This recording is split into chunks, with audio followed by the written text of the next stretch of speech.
I'm picking up a hobby that I started a while back, mixology, also known as cocktail making. I got into it for a summer and then life and money going the way, but now I'm ready to dive back in. For that, I needed to stock up on alcohol and I wanted to find some cool glassware. My first stop was Deos, but I couldn't find any glassware or a tea strainer, so I left in disappointment. Next up, I went on to Lidl, hoping for some cheap alcohol, and again, disappointed. There was a lot of alcohol, but first of all, it wasn't cheap. And secondly, the only cheap thing that I could find was a 200 milliliter bottle of vodka, which I wasn't even really looking for. And in addition, the queue was huge, so I just decided to leave. I walked to Dundrum Town Centre to go to Dunn's and then Tesco, trying to find some glassware in Dunn's, hoping that it would be cheap because, it's Dunn's.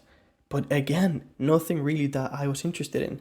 The only thing that I found was a martini glass, but it was like £8 for a single glass, so I obviously didn't buy that.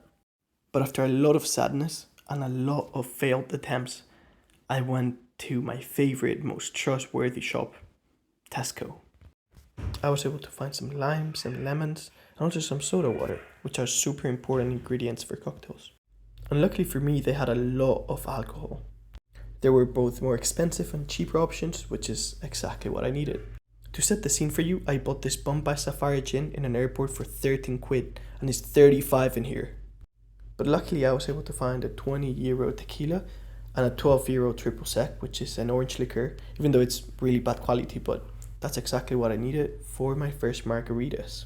So after all, I was satisfied and I was ready to start my mixology journey.